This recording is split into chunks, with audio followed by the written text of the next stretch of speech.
दोस्तों स्वागत है आपका मेरे YouTube चैनल इंग्लिश बाबू पर। और आज मैं फिर हाजिर हूँ आपके साथ एक नई स्टोरी लेकर।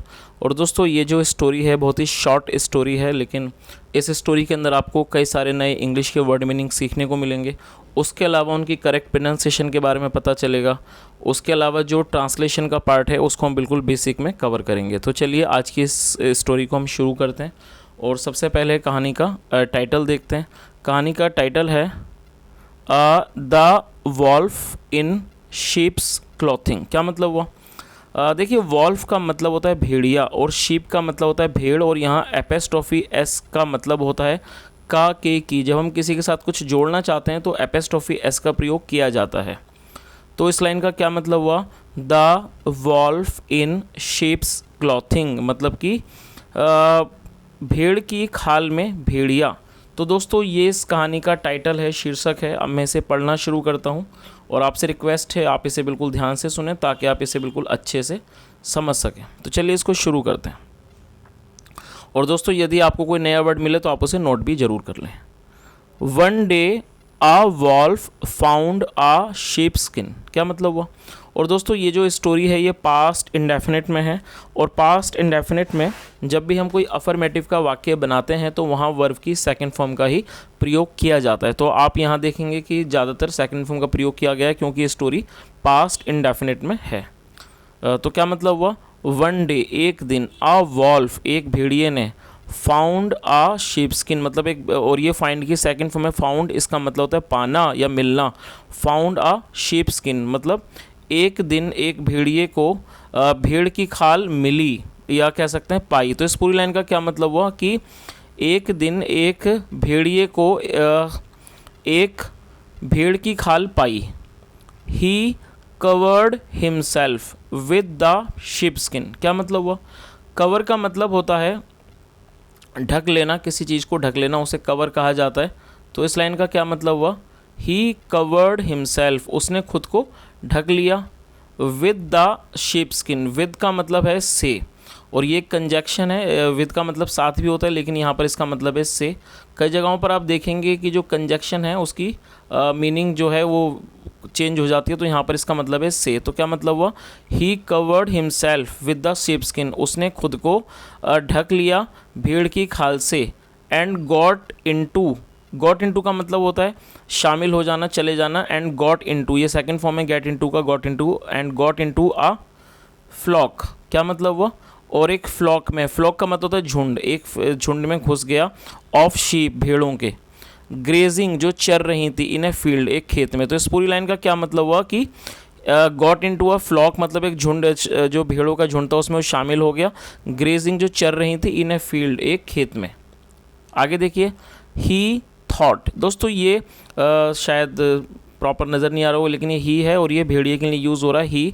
और ये थॉट थिंग की सेकंड फॉर्म है। ही थॉट, उसने सोचा। The shepherd will shut. क्या मतलब हुआ? ही थॉट मतलब कि उसने सोचा। The shepherd will shut, shepherd का मतलब होता है चरवाहा, जो लोग जानवरों को चराते हैं, भेड़ व बकरियों को, उन्हें शेफर्ड कहा जाता है, जिसकी हिंदी होती है चरवाहा या फिर गडरिया। तो क्या मतलब हुआ? ही थॉट, उसने क्या सोचा? ही थॉट, उसने सोचा। द शेफर्ड, जो चरवाहा है, विल शट, वो बंद करेगा। क्या बंद करेगा? द शीप, भेड़ों को। इन द पेन, दोस्तों पेन है का मतलब होता है बाड़ा, जिस जगह पर जानवरों को बंद किया जाता है, रखा जाता है, उसे हिंदी में बाड़ा कहते हैं और उसे इंग्लिश में पेन कहा जाता है। तो उसका मतलब क्या हुआ? ही थॉट, कि उसने सोचा। The shepherd will shut the sheep, उसने क्या सोचा कि चरवाहा भेड़ों को बंद करेगा। In the pen, pen the pen मतलब कि बाड़े में। चलिए आगे देखिए। आफ्टर सनसेट, सनसेट का मतलब है सूर्यास्त। तो क्या मतलब आफ्टर सनसेट मतलब कि सूर्यास्त के बाद। एट नाइट, रात में। आई विल रन अवे, मैं भाग जाऊंगा। रन अवे का मतलब होता है दूर भाग जाना। I will run away with the fat sheep, मतलब एक मोटी भेड़ के साथ। एंड ईट इट, और उसे खा लूँगा। तो इस पूरी लाइन का क्या मतलब हुआ? एट नाइट मतलब कि रात में। I will run away with a fat sheep मतलब एंड ईट इट मतलब मैं एक मोटी भेड़ के साथ चला जाऊंगा, भाग जाऊंगा। एंड ईट इट, और उसे खा लूँगा। चलिए आगे देखिए। ऑल वेंट वेल, दोस्तों ये जो वेंट है ये गो की सेकंड फॉर्म है। जिसका मतलब होता है जाना, और वेल मतलब अच्छा। तो इस लाइन का क्या मतलब हुआ? ऑल वेंट वेल, सब अच्छा गया। टिल, टिल मतलब तक, तक। Till the shepherd shut the sheep, मतलब कि जब तक शेफर्ड ने, उस चरवाहे ने शीप्स को, भेड़ों को बंद नहीं कर दिया। In the pan, in the pan मतलब कि बाड़े में। एंड लेफ्ट, और चला गया। ये लेफ्ट जो है ये लीव की सेकंड फॉर्म है, इसका मतलब होता है चले जाना, रवाना हो जाना। एंड लेफ्ट, और वो चला गया। चलिए आगे देखिए। The wolf waited patiently. दोस्तों ये जो वर्ड है पेशेंटली, ये एक एडवर्ब है जिसका मतलब होता है धैर्य से। पेशेंस नाउन है जिसका मतलब होता है धैर्य, और पेशेंटली का मतलब होता है धैर्य से या धीरज से। तो जो कि ये एडवर्ब है, और वेट जो ये वेटेड जो है ये वेट की सेकंड फॉर्म है जिसका मतलब होता है इंतज़ार करना। तो क्या मतलब हुआ? द वॉल्फ वेटेड पेशेंटली, भेड़िए ने धैर्य से या धैर्यपूर्वक इंतज़ार किया। चलिए आगे देखिए। फॉर द नाइट मतलब कि रात होने का। For the night to advance मतलब ज़्यादा रात होने का। For the night to advance मतलब रात होने का उसने इंतज़ार किया। एंड ग्रो डार्कर, और अंधेरा होने का। ग्रो डार्कर मतलब अंधेरा होना, और उसने रात होने का और अंधेरा होने का इंतज़ार किया। चलिए आगे देखिए, आगे क्या होता है अब? बट लेकिन then an unexpected thing happen. दोस्तों ये जो वर्ड है अनएक्सपेक्टेड, ये एक एडजेक्टिव है जिसका मतलब होता है एक अनचाही चीज़, ऐसी कोई भी चीज़ जिसकी आपने कल्पना ना की हो या फिर आपको उसकी उम्मीद ना हो, अपेक्षा ना हो, और वो चीज़ होने लगे, हो जाए, तो उसको उसके लिए अनएक्सपेक्टेड वर्ड का यूज़ किया जाता है। मैं थोड़ा सा इसको एक्सप्लेन कर देता हूँ। मान लीजिए आप डिनर कर रहे हैं और अचानक कोई व्यक्ति आपके घर आ जाता है, कोई मेहमान के रूप में, और आने से पहले उसने आपको किसी तरह से इंटीमेट नहीं किया था, सूचित नहीं किया था, और आपको कोई जानकारी नहीं थी कि कोई व्यक्ति आने वाला है डिनर के समय, और वो व्यक्ति आ गया। तो जाहिर सी बात है जब वो आ जाएगा तो उसकी आने की वजह से शायद आपको उसको खाना भी खिलाना पड़ेगा या आपको खाना ऑफ़र करना पड़ेगा। तो वो एक ऐसा इवेंट होगा जिसको हम अनएक्सपेक्टेड कह सकते हैं कि मतलब जब हमने किसी चीज़ की कल्पना ना की हो या किसी चीज़ की अपेक्षा ना की हो और वो चीज़ हो जाए, तो ऐसी जगहों पर उसको अनएक्सपेक्टेड कहा जाता है, जो कि एक एडजेक्टिव है। तो इस लाइन का क्या मतलब हुआ? बट लेकिन देन फिर एन अनएक्सपेक्टेड थिंग हैपन मतलब एक अनचाही चीज़ हुई। आगे देखिए। One of the servants of the shepherd मतलब कि one of the servants of the shepherd मतलब कि चरवाहे का एक नौकर।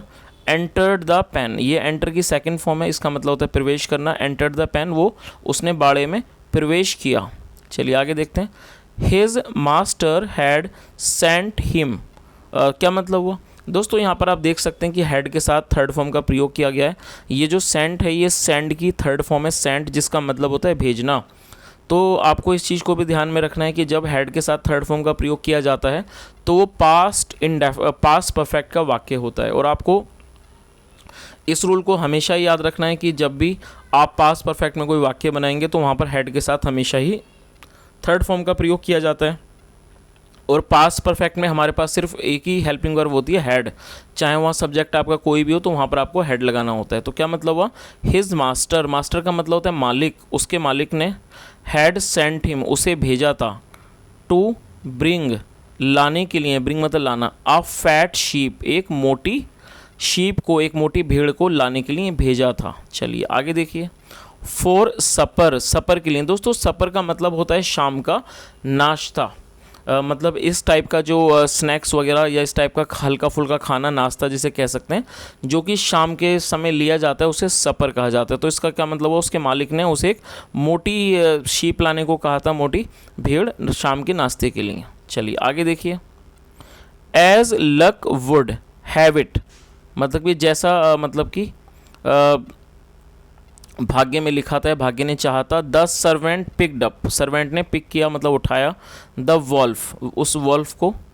Dressed in the sheep skin, जो कि ड्रेस थी मतलब कि वेश में थी। इन द शीप स्किन मतलब कि जो भेड़ की खाल में थी। तो क्या मतलब है इस लाइन के कि सर्वेंट ने किसको उठाया? पिकड अप द वॉल्फ मतलब कि भेड़िए को उठा लिया। ड्रेस्ड जो कि वेश में था। इन द शीप स्किन, भेड़ की जो भेष में था उसको उसने उठा लिया। चलिए आगे देखिए।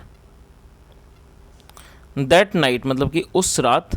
The shepherd and his guest, मतलब जो शेफर्ड था, जो चरवाहा था, एंड हिज गेस्ट, और उसके जो मेहमान थे, गेस्ट ये प्लूरल नाउन है तो एक से अधिक है, तो जो उसके मेहमान थे, had the wolf, had the wolf मतलब उन्होंने वॉल्फ को, उस भेड़िए को खा लिया, फॉर सपर, शाम के नाश्ते में। चलिए दोस्तों, अब इस कहानी का जो मॉरल है हम वो देख लेते हैं। इस कहानी से क्या नैतिक शिक्षा मिलती है, मॉरल क्या है। N evil design has an evil and, क्या मतलब हुआ इस लाइन का कि एक बुरी योजना का बुरा अंत होता है। तो दोस्तों ये इस कहानी से हमें नैतिक शिक्षा मिलती है, सीखने को मिलता है। जैसा हमने स्टोरी में देखा कि वो जो वॉल्फ था, मतलब कि भेड़िया था, उसने ये सोचा, उसने ये योजना बनाई कि मैं किसी तरह से बाड़े में बंद हो जाऊंगा और रात को किसी शीप को लेके चला जाऊंगा भेड़ को और उसको खा लूँगा। लेकिन जो उसकी योजना थी वो फेल हो गई और अंत में उसकी मृत्यु का कारण भी बनी। तो दोस्तों इससे हमें पता लगता है कि एक बुरी योजना का अंजाम भी बुरा ही होता है। तो यदि आपको आज की कहानी अच्छी लगी हो, वीडियो अच्छा लगा और आपको मेरा प्रयास भी अच्छा लगा हो, तो मेरी आपसे रिक्वेस्ट है वीडियो को लाइक करें, शेयर करें और चैनल को जरूर सब्सक्राइब करें, बेल आइकन प्रेस करें ताकि आपको नोटिफिकेशंस मिलती रहें। यहाँ तक सुनने के लिए thank you so much. Have a nice day and bye.